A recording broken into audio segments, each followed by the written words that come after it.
Hello and welcome to Always Bored Never Boring.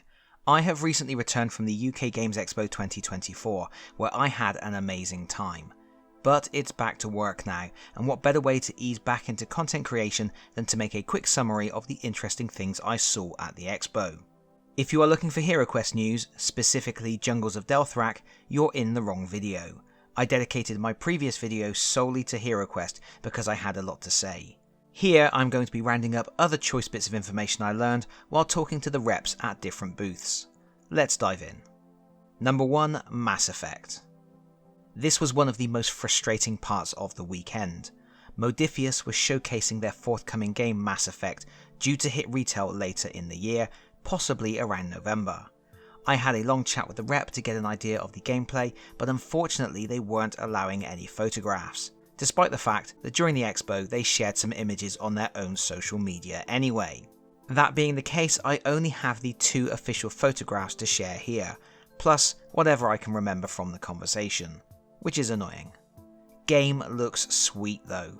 I know one person who is super excited about it and plans on pre-ordering it as soon as he can. It's team-based and cooperative.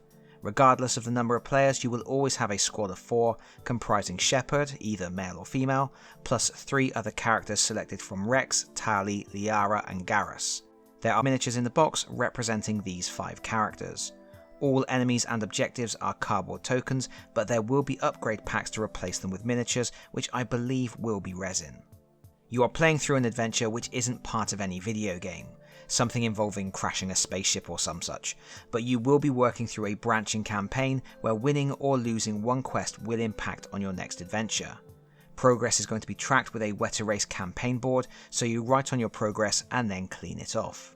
The gameplay is based on a dice pool system. The first player rolls a big pool of action dice, then selects 3 to use. These dice allow for movement, shooting, interacting with objectives and that sort of thing. Dice are placed on action slots on the character boards, and once a slot is filled it can't be used again that turn. Once the first player is done, the next player takes 3 dice, and so on. When the next round starts, the first player token moves to the right, so a different player takes first pick of the action dice.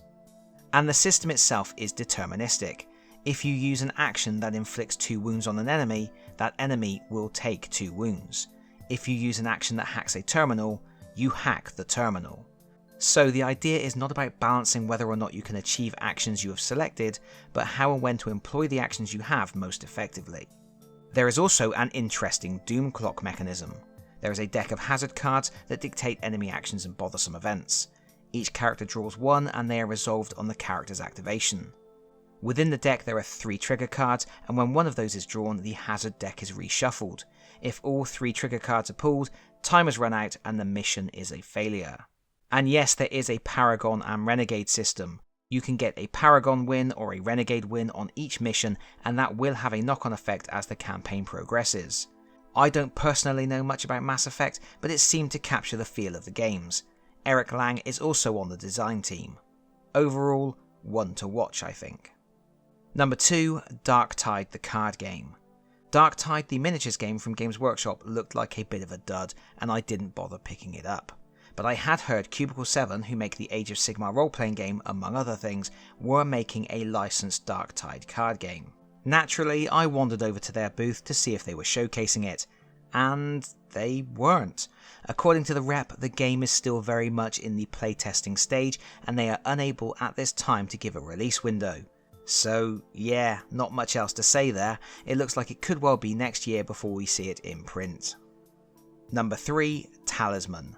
In addition to Jungles of Delthrak, Avalon Hill were showcasing their new edition of Talisman. I had a long chat with the rep to figure out what exactly was new with this edition, and I took quite a lot of pictures of miniatures and cards and board art, and I'm not going to go into much detail about it here because while I was putting together this video, there was a knock at my front door and a kindly delivery man dropped this off. So I've been sent a review copy, which I am incredibly grateful for, and that means there's a review incoming, probably towards the end of the month. I do want to say though, this new edition is gorgeous. I absolutely love the presentation. The artwork is lovely, the miniatures are really good for a board game, and Avalon Hill have made changes to the rules, but they have been respectful about it. The rules for being defeated in combat and being turned into a toad have been made less punishing, but in the back of the rules book the original rules have been included as more challenging variants. So if you like your original Toad rules, they're still there. Unfortunately, they did not print the old Toad rules on the back of the Toad character card. That would have been neat. Leveling up your strength and craft has also changed. Now you need to collect trophies equaling your current level in that stat. So if you start with a craft of 4, you can upgrade to craft 5 by collecting 4 points of spirit trophies. But then if you wanted to upgrade that stat again, you would need to collect 5 points of spirit trophies, and so on. It means you can scale up a little bit faster at the start, but later on in the game leveling up will take longer. Oh, and they have added dice mitigation for movement. If you don't like your dice roll, you can spend a fate point to move up to 6 spaces in either direction instead.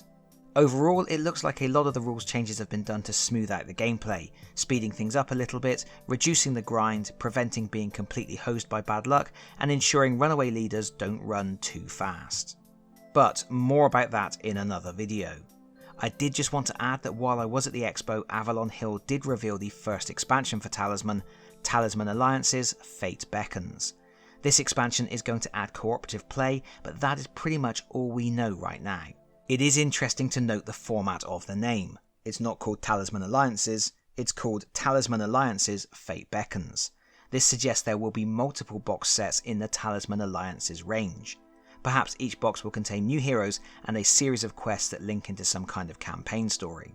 If there are going to be heroes, I would expect this first pack to have the 2 heroes that are missing from the original lineup, as we are only getting 12 heroes in the base game rather than the original 14. While I was at the reveal, camera in hand, I snuck around the booth to try to get a picture of the back of the box. We all know that's where the good stuff is. Alas, the box was just a mock-up. No images on the reverse at all, so no clue on the exact contents right now. Watch this space, I guess. Number 4, Jim Henson's Labyrinth. I was very happy to have multiple chats with Alessio Cavatore at the Riverhorse booth. Mainly, we talked about the forthcoming 40th anniversary edition of Jim Henson's Labyrinth, which is the first project that will come out of the recently announced new merger of Riverhorse and Mantic Games. This new edition, with new miniatures and gameplay, will be going to Kickstarter summer 2024, and while I wasn't a fan of the Labyrinth board game, I was very much a fan of the theme, art and miniatures, so this project will absolutely be getting my money. I got to see a special miniature of Jareth and Sarah dancing like in the dream sequence in the movie. This is going to be a backer award during the crowdfunding campaign, and it looks rather lovely. The sculptor isn't Johnny Fraser Allen this time, and Alessio says there are no plans for any kind of gameplay function for the piece, although that may change. It's just something lovely for collectors. I also got to see a scaled up prototype of Humongous, the terrifying guardian of the Goblin City. This is really neat, because the headpiece comes off, revealing the little goblin driver inside. Alessio could tell me there is a minigame for this piece, and it will come with its own board.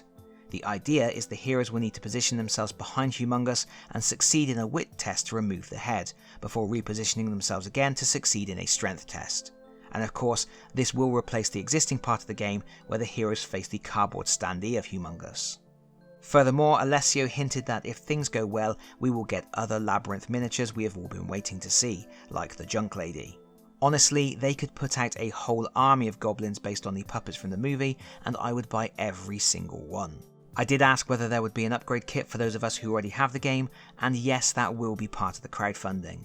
Apparently there will be a new bigger box for us to store all of our stuff, and that will be available separately. All sounds good to me. Number 5, Steamforged Games. So, Steamforged Games, a company I like very much and have worked with numerous times, did have a presence at the expo, but it seemed quite low key.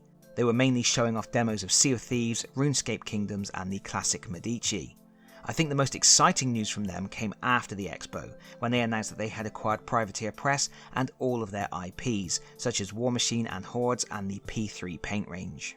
I certainly wasn't expecting that, but it is a bit weird because only recently I treated myself to a used copy of the old Privateer Press dungeon crawler The Undercity.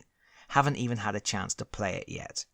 As part of the deal, Steamforged do now own the rights to this game and the standalone sequel Widower's Wood. I wonder if they might reprint them. Number 6, A Wayfarer's Tale. This is just a quickie. I wandered past the booth for A Wayfarer's Tale and picked up a free sample game that I'm going to try out. This is a roll and write game that was originally published as a print and play in 2022 and won the Board Game Geek Golden Geek Award for Best Print and Play Board Game that year.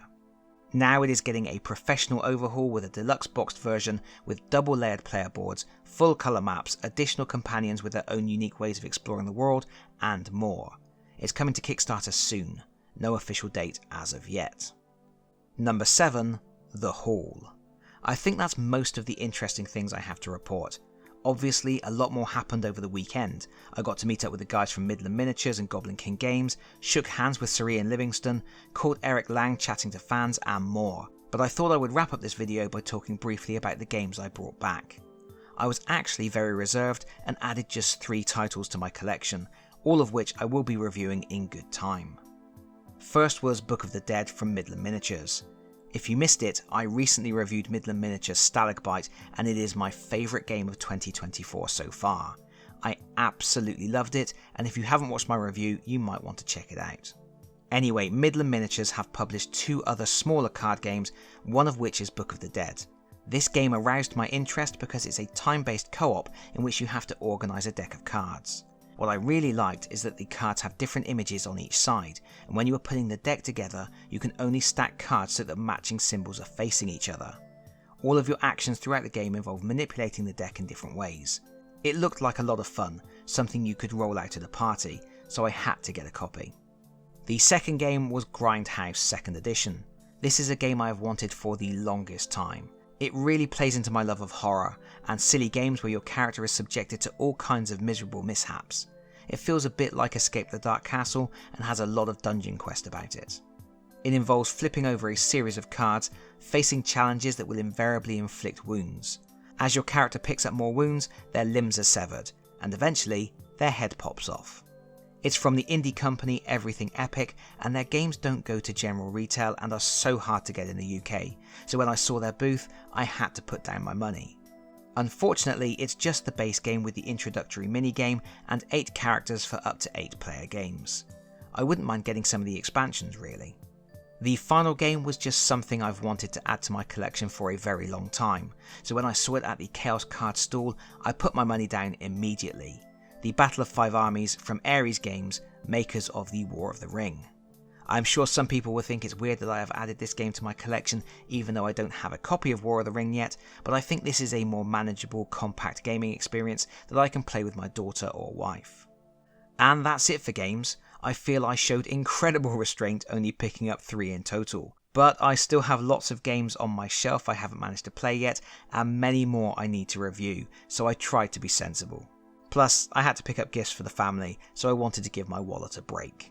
So that was the UK Games Expo 2024. I had a blast. I think it did my confidence the world of good as I forced myself well outside of my comfort zone, and I can certainly see myself going again next year and maybe talking to a lot more people. A massive thank you to my friends Matt and Nick for accompanying me, putting up with my insane objective-based scheduling and helping to ensure I got the photos I needed and talked to the people I wanted to. Next round is on me, lads.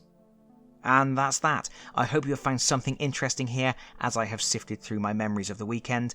And as always, if you like the video, please consider pressing the like button. If you really like the video, please consider subscribing if you don't already do so. And hopefully, I'll see you all again very soon. Bye bye everyone. Bye bye.